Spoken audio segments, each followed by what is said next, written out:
Polytechnic के सभी subject सबसे सरल और आसान भाषा में पढ़ने के लिए हमारे चैनल को सब्सक्राइब करें और साथ ही बेल आइकन को भी ऑन करें ताकि आपको सारे अपडेट मिलते रहें। हेलो एवरीवन, स्वागत है आपका आपके अपने YouTube channel Dream India Polytechnic में।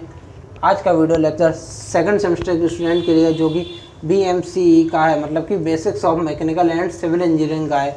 इसमें हम लोग BMC में हम लोग बेसिक ऑफ मैकेनिकल पार्ट पढ़ रहे थे। इसमें दो पार्ट होते हैं, एक होता है मैकेनिकल और सिविल पार्ट। जिसमें मैकेनिकल में हमने पहला चैप्टर स्टार्ट कर दिया था, सोर्सेस ऑफ एनर्जी यानी ऊर्जा के स्रोत, जिसमें हम लोगों ने लास्ट वीडियो में पढ़ा था भूतापीय ऊर्जा संयंत्र के बारे में, इसकी वर्किंग देखी थी, कैसे काम करता है, इसके बारे में जाना था। इसके बाद हमारा सेकंड था सौर ऊर्जा, यानी सेकंड टॉपिक है वह है सोलर एनर्जी है। सोलर एनर्जी स्टार्ट करने से पहले मैं आपको बता दूं कि हमारे चैनल पर आपको polytechnic first year, second year, third year के सभी सब्जेक्ट सबसे आसान और सरल भाषा में पढ़ाए जाते हैं तथा एग्जाम के टाइम पर स्पेशल क्लास चलाकर आपको अच्छे नंबर लाने में मदद मिले। और हमारे चैनल पर आपको सबसे आसान भाषा में नोट्स भी एग्जाम के टाइम पर प्रोवाइड कराए जाते हैं। तो चलिए देरी ना करते हुए सौर ऊर्जा स्टार्ट करते हैं। सोलर एनर्जी 4 खरब अधिक वर्षों से सूर्य पृथ्वी पर निरंतर ताप ऊर्जा प्रदान कर रहा है। मतलब कि 4 खरब से अधिक वर्षों से सूर्य पृथ्वी पर निरंतर ताप ऊर्जा प्रदान कर रहा है तथा अगले अनेक खरबों वर्षों के लिए इसी प्रकार पृथ्वी पर ताप ऊर्जा प्रदान करते रहने की आशा। मतलब कि 4 खरब अधिक वर्षों से पृथ्वी पर सूर्य क्या कर रहा है, निरंतर ताप ऊर्जा प्रदान कर रहा है तथा अगले अनेक खरबों वर्षों के लिए इसी प्रकार पृथ्वी पर ताप ऊर्जा प्रदान करते रहने की आशा। मतलब कि सूर्य तो डेली उगता है और डूबता है, मतलब कि ये बहुत 4 खरब बहुत टाइम से हो रहा है। मतलब सूरज तो अपने टाइम पे निकलता ही है, तो क्यों ना हम लोग इसका उपयोग करें।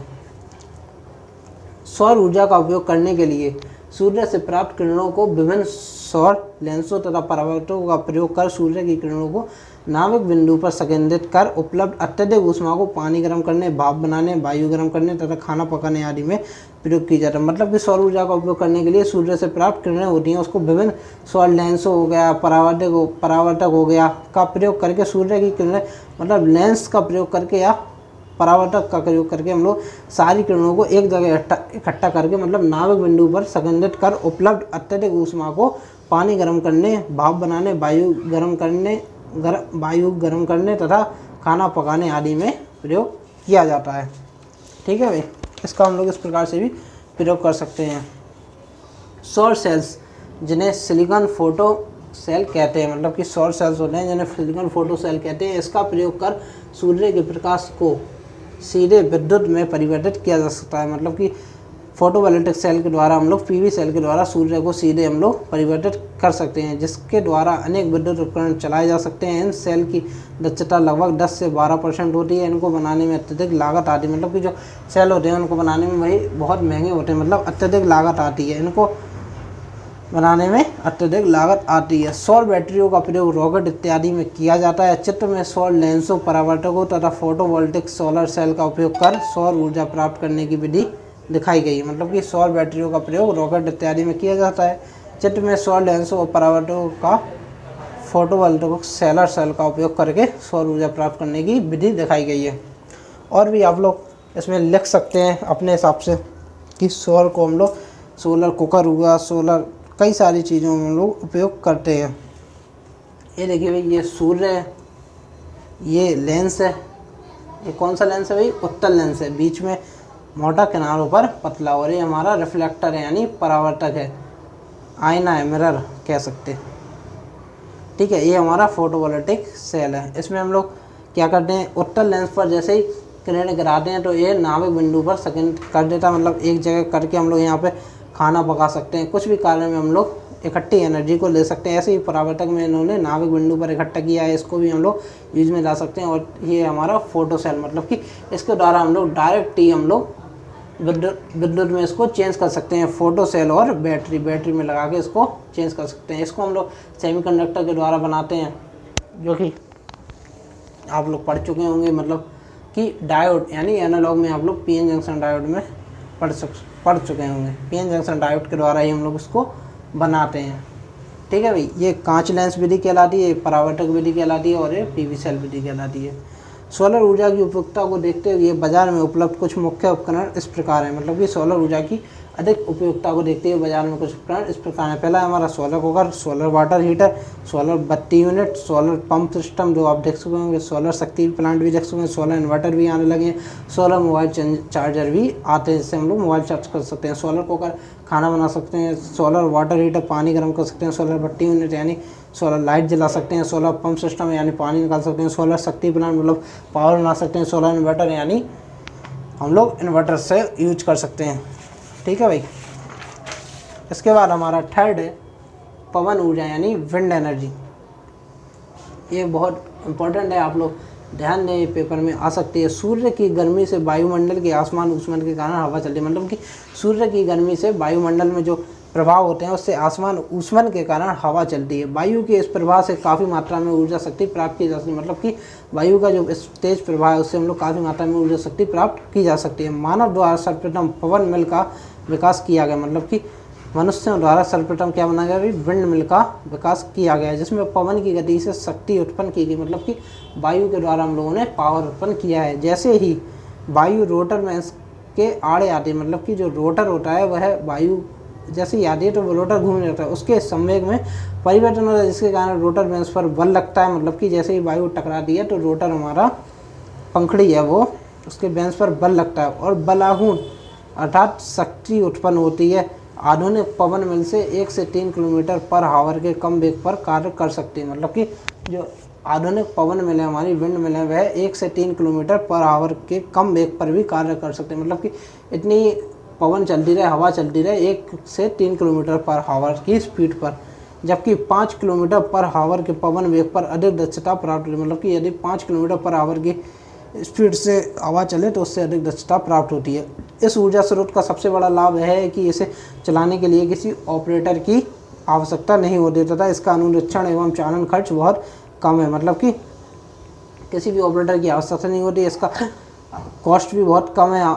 ठीक है। पवन ऊर्जा द्वारा शक्ति प्राप्ति को सरल रेखिक चित्र में प्रदर्शित किया गया है। इस प्रकार से इसका ये डायग्राम है। ठीक है, आप लोग इसका स्क्रीनशॉट ले सकते हैं, इसको ध्यान से देख सकते हैं जो कि पेपर में है। ये रोटर है पवन मिल्स यानी पवन चक्की है, पवन विंड मिल। इस पे जैसे वायु का झोंका लगता है, मतलब ये घूमने लगती है। ये ढांचा यानी स्ट्रक्चर है या कुछ भी कह लो या सपोर्टिंग, इससे यांत्रिक शक्ति बनती है। मतलब ये घूमती है तो यांत्रिक शक्ति बनती है। यांत्रिक शक्ति को हम लोग जनरेटर में भेज के इलेक्ट्रिक जनरेटर में भेज के इलेक्ट्रिकल एनर्जी में कन्वर्ट कर सकते हैं। पवन ऊर्जा द्वारा उत्पन्न शक्ति। ठीक है भाई, ये पवन ऊर्जा हमारा कंप्लीट है। इसके बारे में थोड़ा और लिखा है, देख लीजिए। पवन ऊर्जा द्वारा शक्ति प्राप्त करने में सबसे बड़ी समस्या यह आती है वायु प्रवाह की दिशा तथा तीव्रता बदलती रहती है। मतलब कि जो उसमें सबसे बड़ी दुविधा है वह यह आती है कि वायु प्रवाह की दिशा तथा तीव्रता बदलती रहती है। मतलब कि उसकी वायु की दिशा पूर्व से पश्चिम की वह बदल जाती है कभी, और उसकी तीव्रता कभी मध्यम चलती है कभी तेज चलने लगती है। तथा वर्ष के कुछ समय मानसून में ही तीव्र वायु प्रवाह उपलब्ध होता है। मतलब वर्ष के कुछ समय मानसून में ही तीव्र वायु प्रवाह उत्पन्न होता है। जैसे कि मौसम होता है, वर्षा का मौसम में अलग होता है, सर्दियों के मौसम में अलग होता है, गर्मियों के मौसम में अलग होता है। इस समस्या के समाधान हेतु हम लोग निम्न विधियाँ उपयोग में लाई जाती है। ये भी आपसे पूछ सकता है। इसमें पहली विधि है पवन ऊर्जा को विद्युत बैटरियों में एकत्र करती है। मतलब कि जो पवन ऊर्जा है उससे जो हमें इलेक्ट्रिकल एनर्जी मिल रही है उसको हम लोग इलेक्ट्रिकल बैटरी में इकट्ठा यानी चार्ज कर सकते हैं। सेकंड है हमारा पवन ऊर्जा द्वारा ऊंचाई पर पानी को एकत्रित करके, मतलब कि पवन ऊर्जा द्वारा ऊंचाई पर पानी को एकत्रित करके हम लोग इसका उपयोग कर सकते हैं। भी बाद में गति पालक फ्लाई व्हील का उपयोग करके भी हम लोग इसको बाद में उपयोग कर सकते हैं। भारत में समुद्र तटों पर, मतलब कि समुद्रों पर वायु वेग 10 से 16 किलोमीटर पर आवर रहता है। मतलब कि भारत में हमारा समुद्रों पर 10 से 16 किलोमीटर पर आवर की स्पीड से वायु चलती है, इसलिए वहाँ भी इस पवन ऊर्जा स्रोत की उपयोगिता की अच्छी संभावना है। इस प्रकार देश में इस ऊर्जा स्रोत द्वारा लगभग 45,000 मेगावाट से अधिक ऊर्जा उत्पादन की संभावना है। मतलब कि पूरे देश में इस अनुमान के अनुसार देश की कुल ऊर्जा की आवश्यकता 25% पूर्ति पवन ऊर्जा द्वारा की जा सकती है। मतलब कि जो देश में हम लोग को ऊर्जा मिलती है उसकी पूरी 25% पवन ऊर्जा द्वारा इसको हम लोग पूरा कर सकते हैं। इसके बाद हमारा चौथा है समुद्री ज्वार भाटा से प्राप्त ऊर्जा। मतलब कि ओशियन टाइडल एनर्जी कह सकते हैं आप लोग। समुद्र के ज्वार भाटे में अभूतपूर्व ऊर्जा विद्यमान है, परंतु इसका नियंत्रण बहुत कठिन है। इस प्रकार की ऊर्जा का शक्ति उत्पादन के लिए व्यवहारिक उपयोग कुछ ऐसी सुविधाजनक पर किया जगहों पर जहां खाड़ी की भौगोलिक दशा बहुत बड़ा जल विद्युत प्लांट बनाने के लिए पक्षधर हो सकता है। ज्वार भाटा को कवच करने के लिए उस साइट पर बांध बनाया जाना चाहिए। मतलब कि जो समुद्री ज्वार भाटा है वह ज्वार भाटे में कितनी भी अभूतपूर्व ऊर्जा होती है। इस प्रकार की ऊर्जा का शक्ति उत्पादन के लिए व्यवहारिक उपयोग कुछ ऐसी सुविधाजनक जगहों पर किया जाता है। मतलब कि यहाँ खाड़ी की भौगोलिक दशा बहुत बड़ा जल विद्युत प्लांट बनाने के लिए पक्षधर हो सकता है। ज्वार भाटा को कवच करने के लिए उस साइट पर बांध बनाया जाता है। मतलब कि जो ज्वार भाटा है उसको कवच करने के लिए उस साइट पर कोई बांध बनाया जाता है। उसमें बड़े गेट होने चाहिए, ठीक है भाई, तथा इसके लिए प्रयुक्त टरबाइन निम्न शीर्ष की होनी चाहिए, मतलब नीचे होनी चाहिए। चित्र में समुद्री ज्वार भाटा से उत्पन्न शक्ति दिखाई गई है, ठीक है। ये चित्र है, मतलब कि ये कोई डैम है यानी बांध है। एक चित्र ये टरबाइन जनरेटर और टरबाइन जनरेटर इन दोनों के अंदर लगे हुए हैं। ये क्या है भाई, निम्न ज्वार भाटा हो गया और ये हमारा टाइडल यानी खाड़ी हो गई। उच्च ज्वार भाटा इस प्रकार से, मतलब जैसे ही पानी ऊपर आता है समुद्र में, ठीक है। पहले हम लोग इसकी वो पढ़ लेते हैं वर्किंग।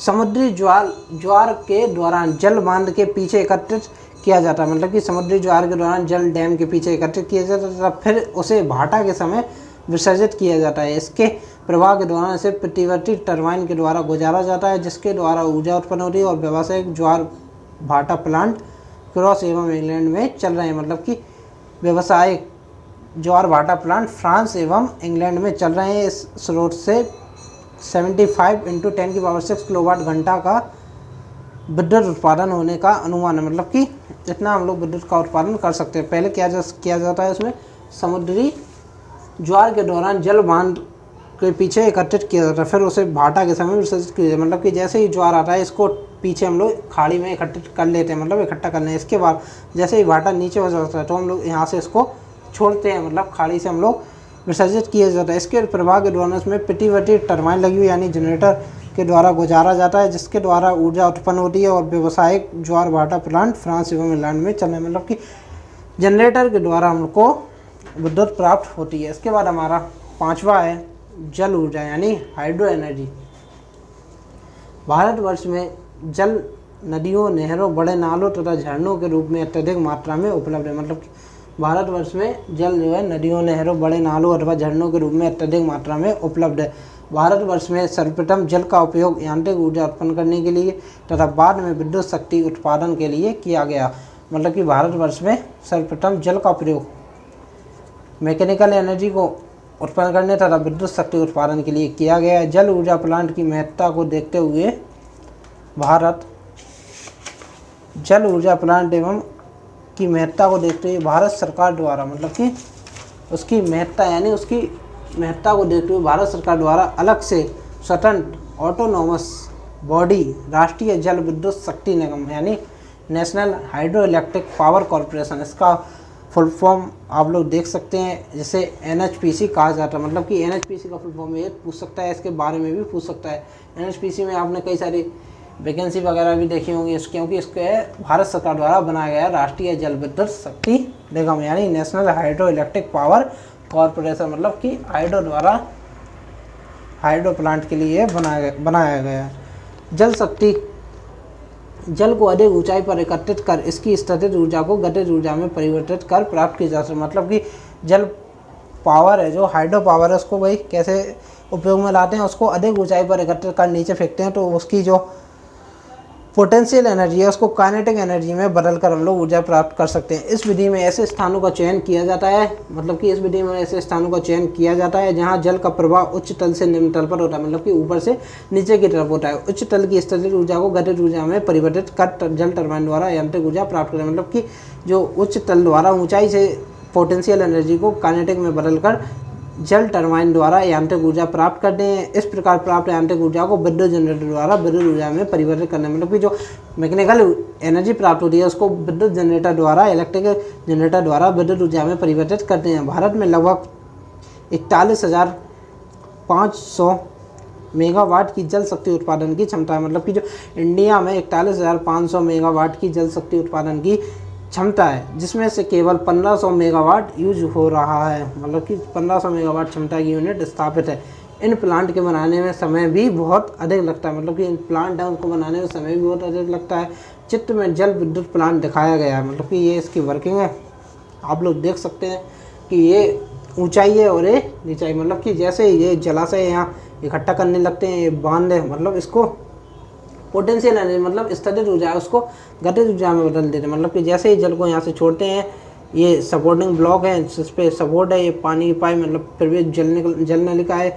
जैसे ही यहाँ आते हैं तो यहाँ टरबाइन लगा हुआ है और इसके ऊपर जनरेटर लगा हुआ है और ये क्या है भाई, विद्युत गृह यानी सब स्टेशन है। मतलब कि जैसे ही पानी यहाँ से आता है तो टरबाइन द्वारा इसको मैकेनिकल में बदलते हैं और मैकेनिकल विद्युत जनरेटर द्वारा इसको हमको इलेक्ट्रिकल देता है, जो कि विद्युत गृह में हमको मिल जाता है। ये टेल स्टॉक है, यानी यहाँ पानी जो बाद में निकलता हुआ है यहाँ टरबाइन के बाहर मतलब यहाँ इकट्ठा हो जाता है। ठीक है, विश्व में जल ऊर्जा क्षमता का अनुमान 2.9 × 10⁶ मेगावाट लगाया गया है। जल विद्युत प्रोजेक्ट की लागत तापीय एवं न्यूक्लियर पावर की प्लांट की तुलना में काफ़ी कम है। मतलब कि जो इसकी कॉस्ट है वो है थर्मल और न्यूक्लियर पावर प्लांट की तुलना में काफ़ी कम है। मतलब कि यह सस्ता है उन दोनों की तुलना में। तो इसका ये डायग्राम है, आप लोग बना सकते हैं, ये भी पूछा जा सकता है और इसमें NHPC के बारे में भी आप लोग पढ़ सकते हैं। ठीक है भाई। इसके बाद है नाभिकीय ऊर्जा यानी न्यूक्लियर एनर्जी, जो कि हमारा छठवा है। न्यूक्लियर एनर्जी में हम लोग देखते हैं औद्योगिक उन्नत देशों में विद्युत की बहुत तेज़ी से बढ़ती मांग को देखते हुए ऊर्जा प्राप्त करने के लिए नए विकसित स्रोत की आवश्यकता महसूस हुई है तथा नाभिकीय ऊर्जा से शक्ति प्राप्त करने की विधि का विकास हुआ। मतलब कि जो औद्योगिक इंडस्ट्रियल उन्नत देशों में मतलब कि इंडस्ट्रियल जो कंट्री है, विद्युत की बहुत तेज़ी से बढ़ती मांग को देखते हुए ऊर्जा प्राप्त करने के लिए नए विकसित स्रोत की आवश्यकता महसूस हुई है तथा नाभिकीय ऊर्जा से शक्ति प्राप्त करने की विधि का विकास हुआ। मतलब कि जो न्यूक्लियर एनर्जी है उससे हम लोग पावर प्राप्त कर सकते हैं, कब विकास हुआ। विश्व में सबसे पहले नाभिकीय पावर प्लांट सन 1956 यानी 1956 में इंग्लैंड में कैल्डर हॉल में चालू किया गया। मतलब कि जो वर्ल्ड में सबसे पहला नाभिकीय पावर प्लांट यानी नाभिकीय पावर प्लांट है वह 1956 में इंग्लैंड में कैल्डर हॉल में चालू किया गया। भारत में सबसे पहला नाभिकीय पावर प्लांट तारापुर यानी मुंबई में स्थापित किया गया। चित्र में नाभिकीय पावर प्लांट का रेखा चित्र प्रदर्शित किया गया है। मतलब कि चित्र ये नाभिकीय पावर प्लांट का चित्र दिखाया गया है, ये बहुत इंपॉर्टेंट है, आप लोग इसको ध्यान से समझें। ठीक है भाई, ये इसका डायग्राम है, ये रिएक्टर है, इसकी आप कार्यविधि देख सकते हैं। ठीक है, इससे भाप टरबाइन निकलती है। ठीक है, जो कि यहाँ जो भाप टरबाइन है ये स्टीम निकल रही है यहाँ से, ये टरबाइन लगी हुई है टीवी, ये जनरेटर है जी। मतलब कि जैसे ये भाप यहाँ से निकल रही है टरबाइन में जाती है तो टरबाइन इसको मैकेनिकल में चेंज कर देती है और जो भी भाप ठंडी हो जाती है कंडेंसर से ऊष्मा हीट एक्सचेंजर है। मतलब कि यहाँ से नीचे वापस रिएक्टर में चली जाती है और टरबाइन के द्वारा विद्युत जनरेटर से हमें इलेक्ट्रिक एनर्जी प्राप्त हो जाती है। इसको आप लोग ध्यान से देख सकते हैं। इस प्रकार से ये कंडेंसर लगा हुआ है, ये ऊष्मा विनिमय है, मतलब कि हीट चेंजर है, ये प्रसार पंप है, वापस आती है। ठीक है भाई, ये नाभिकीय पावर प्लांट के मुख्य तत्व निम्न प्रकार से हैं। नाभिकीय रिएक्टर जो कि लगा हुआ है, ऊष्मा एक्सचेंजर यानी ये लगा हुआ है, हीट एक्सचेंजर भाप टरबाइन ऊपर लगी हुई है, कंडेंसर लगा हुआ है, ये लगा हुआ है और विद्युत जनरेटर जो कि ऊपर लगा हुआ है। इसके बाद है हमारा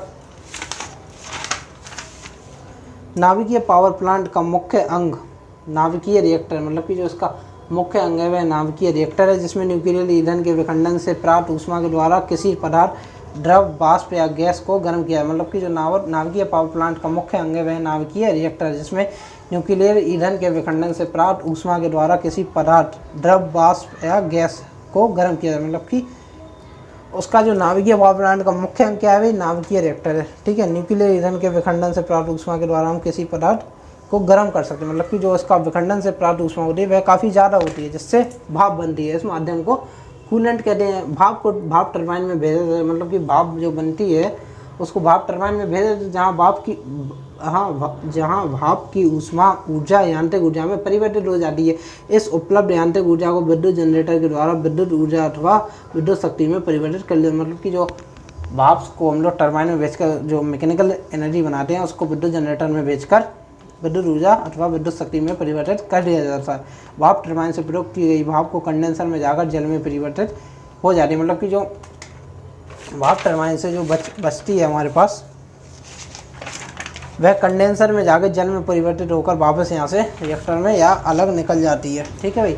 नाभिकीय ऊर्जा शक्ति प्राप्त करने की विधि, ये भी आपसे पूछ सकता है कि मतलब न्यूक्लियर एनर्जी को हम लोग कैसे यूज़ करते हैं। न्यूक्लियर एनर्जी हम लोग यूरेनियम का यूज़ करते हैं। U-235 यूरेनियम पर धीमी गति का न्यूट्रॉन, मतलब कि कोई न्यूट्रॉन है वो धीमी गति से आ रहा है, जिस पे ऐसे ही टकराएगा तो उसमें प्रक्रिया के टुकड़े अलग अलग दिख जाएंगे। यूरेनियम के कुछ टुकड़े रहेंगे, ठीक है, ऊष्मा अलग निकलेगी। ये है इसमें तीव्र गति न्यूट्रॉन भी निकलेंगे, मतलब कि तीव्र गति से जैसे ही धीमा करेगा तीव्र गति से न्यूट्रॉन निकलेंगे जो कि मॉड्यूलेटर में जाएंगे। मॉड्यूलेटर से हमें यूरेनियम 235 प्राप्त होगा, यूरेनियम 235 प्राप्त होगा और ऊष्मा अलग निकलेगी और ये अलग रहे। इसका विखंडन से हमें फिर से 2 टुकड़े मिलेंगे अलग अलग, फिर तीव्र गति न्यूट्रॉन, मतलब कि ये प्रक्रिया चलती रहती है। मॉड्यूलेटर में आएंगे, फिर यूरेनियम 235 से प्लूटोनियम 239 बनेगा, ठीक है, 239 बनेगा, फिर से बनेगा मॉड्यूलेटर से यूरेनियम 238 बनेगा, फिर प्लूटोनियम 239 बनेगा, फिर धीमी गति का न्यूट्रॉन हो जाएगा और इसमें यूरेनियम 235 बनेगा। फिर वही टुकड़े अलग अलग प्रक्रिया से प्राप्त और ये तीनों तीव्र गति से फिर निकलेंगे। फिर से यूरेनियम 235 यहाँ बनेगा, फिर टुकड़े निकलेंगे। फिर ये इस प्रकार से आप लोग इसको समझ सकते हैं। ठीक है भाई। नाभिकीय ऊर्जा प्राप्त करने की चयन प्रक्रिया, मतलब कि इसको प्राप्त करने की चयन प्रक्रिया, उसके विखंडन की प्रक्रिया है नाभिकीय एनर्जी, न्यूक्लियर एनर्जी। ठीक है भाई। चित्र में न्यूक्लियर ऊर्जा प्राप्त करने की चयन प्रक्रिया दिखाई गई है। प्रक्रिया के फलस्वरूप बची यूरेनियम 238, मतलब कि जो प्रक्रिया के बाद में जो बचा हुआ यूरेनियम 238 है तथा प्लूटोनियम 239 बम बनाने में काम आती है, मतलब कि जो बम वगैरह बनाने में काम आती है। धीमी गति वाले न्यूट्रॉन की प्रक्रिया द्वारा प्राप्त ऊर्जा शांतिपूर्वक उपयोग के लिए प्रयोग की जाती है, जबकि परमाणु बम बनाने में तीव्र गति न्यूट्रॉन प्रक्रिया की आवश्यकता होती है। मतलब कि जो परमाणु बम होते हैं उसको बनाने के लिए तीव्र गति न्यूट्रॉन की आवश्यकता है। यूरेनियम 235, यूरेनियम 238 और प्लूटोनियम Pu 239 तथा थ्योरियम 232 आदि नाभिकीय ईंधन कहलाते हैं। मतलब कि ये जो चारों हैं ये न्यूक्लियर फ्यूल्स कहलाते हैं। नाभिकीय ऊर्जा का उपयोग औद्योगिक रूप में विद्युत शक्ति पैदा करने के लिए, दवाओं तथा कृषि में, नाभिकीय बम विस्फोट के रूप में, युद्ध में होता है। मतलब कि ये आप उपयोग देख सकते हैं औद्योगिक रूप में विद्युत शक्ति पैदा करने के लिए, दवाओं तथा कृषि में, नाभिकीय बम विस्फोट के रूप में, युद्ध में होता है। विश्व में नाभिकीय ऊर्जा प्राप्त करने वाले देशों में मुख्य फ्रांस, अमेरिका, इंग्लैंड, जापान, रूस तथा जर्मनी, मतलब कि जो वर्ल्ड में वह है उसमें ये देश मुख्य हैं, फ्रांस, अमेरिका, इंग्लैंड, जापान, रूस तथा जर्मनी। इसके बाद है हमारा बायोगैस ऊर्जा स्रोत, यानी बायोगैस एनर्जी सोर्सेस, 7वां है हमारा। इसके बारे में हम लोग जानेंगे। यह एक गैर परंपरागत ऊर्जा का स्रोत है, मतलब कि यह एक गैर परंपरागत ऊर्जा का स्रोत है। बायोगैस ऊर्जा पशुओं के गोबर, मलमूत्र, घरेलू कूड़े कचरे तथा पेड़ पौधों के अपशिष्ट आदि को गलाकर सड़ाने से प्राप्त होती है। मतलब कि पशुओं के गोबर, मलमूत्र, घरों के कूड़े कचड़े यानी अपशिष्ट पदार्थ यानी पेड़ पौधे के टुकड़े मुकड़े, मतलब अपशिष्ट से गलाकर सड़ाने से प्राप्त होती है। भारत में बायोगैस से काफ़ी ऊर्जा का उत्पादन किया जा सकता है, जिससे परंपरागत विधि से ऊर्जा की बचत की जा सकती है। बायोगैस ऊर्जा के द्वारा परंपरागत एलपीजी की भांति चूल्हे पर खाना पकाया जा सकता है। मतलब कि बायोगैस के द्वारा हम लोग परंपरागत जो एलपीजी से हम लोग खाना पकाते हैं उस पर इसके द्वारा भी हम लोग चूल्हे पर खाना पकाया जा सकता है तथा रात्रि में प्रकाश भी उत्पन्न किया जा सकता है। बायोगैस में मुख्य रूप से 55 से 76 यानी 55 से 76% मीथेन होती है, C2H4, 34 से 55% CO2 यानी कार्बन डाइऑक्साइड होता है, हाइड्रोजन सल्फाइड H2S तथा हाइड्रोजन यानी हाइड्रोजन H2 होता है और oxygen O2, nitrogen N2 CO आदि उसमें उपस्थित रहते हैं। यही सब बायोगैस है। इसके बारे में आप लोग और भी देख सकते हैं बुक वगैरह में, तो इसके डायग्राम भी देख सकते हैं। मूल रूप से ये पशुओं के गाय गोबर से बनाई जाती है, ठीक है। और इसमें बायोगैस की उत्पत्ति एवं उपयोगिता। सूर्य की किरणों से थल एवं जल पर जैव पदार्थों की उत्पत्ति होती है। मतलब कि सूर्य की किरणें उनसे थल पर यानी पृथ्वी पर जल पर जैव पदार्थों की उत्पत्ति होती है। पेड़ पौधों की पत्तियों के हरे भाग क्लोरोफिल सूर्य की किरणों को सोखकर कार्बन डाइऑक्साइड व पानी से मिलकर कार्बनिक पदार्थ आणविक ऑक्सीजन तथा हाइड्रोजन बनाते हैं। मतलब कि जो पत्तियों के हरे भाग होते हैं क्लोरोफिल सूर्य की किरणों को सोखकर कार्बन डाइऑक्साइड व पानी से मिलकर, मतलब कि उसको कार्बन डाइऑक्साइड व पानी से मिलकर कार्बनिक पदार्थ आणविक ऑक्सीजन तथा हाइड्रोजन बनाते हैं। यह क्रिया प्रकाश संश्लेषण फोटोसिंथेसिस कहलाती है। सिंथेसिस आप लोग देख सकते हैं, इसको आप लोग लिख सकते हैं अगर आपसे पूछे, ठीक है। इस क्रिया के फलस्वरूप बायोमास की उत्पत्ति होती है। नवीनकरणीय प्राकृतिक ईंधन होने के कारण एथेनॉल मिश्रित पेट्रोल के प्रयोग से उसकी दहनशीलता को बढ़ाया जा सकता है। मतलब कि जो नवीनकरणीय प्राकृतिक ईंधन होने के कारण एथेनॉल मिश्रित पेट्रोल को प्रयोग से उसकी दहनशीलता को बढ़ाया जा सकता है, जिससे वायु प्रदूषण को कम किया जा सकता है। इस प्रकार महंगे तेल ईंधनों पर निर्भरता कम होगी तथा आयात में बचत भी हो सकेगी और गोबर से गोबर गैस बनाने की विधि काफ़ी प्रचलित है। मतलब कि इससे हमारे तेल ईंधनों पर निर्भरता कम होगी तथा आयात में बचत होगी और महंगाई भी कम होगी। गोबर से गोबर गैस बनाने की विधि काफ़ी अधिक प्रचलित है, ठीक है भाई। बायोमास से ऊर्जा प्राप्ति इन्हीं स्थानों पर अधिक प्रभावी है जहाँ अमुक बायोमास पर्याप्त मात्रा में उपलब्ध होता है। बायोमास का स्थानांतरण कठिन तथा खर्चीला, मतलब कि इसका स्थानांतरण कठिन तथा खर्चीला है, ठीक है भाई। बायोमास आप लोग समझ चुके हैं। इसके सारे हमने विधियाँ, मतलब प्लांट वगैरह सब कंप्लीट कर लिया है इस वीडियो में, ठीक है भाई। तो यहीं पर ये चैप्टर भी हमारा समाप्त होता है, मतलब ख़त्म होता है। इसके बाद हमारा नया चैप्टर है फ्यूल एवं ईंधन, जो कि हम लोग नेक्स्ट वीडियो लेक्चर में देखेंगे। पॉलीटेक्निक के सभी सब्जेक्ट सबसे सरल और आसान भाषा में पढ़ने के लिए हमारे चैनल को सब्सक्राइब करें और साथ ही बेल आइकन को भी ऑन करें ताकि आपको सारे अपडेट मिलते रहें।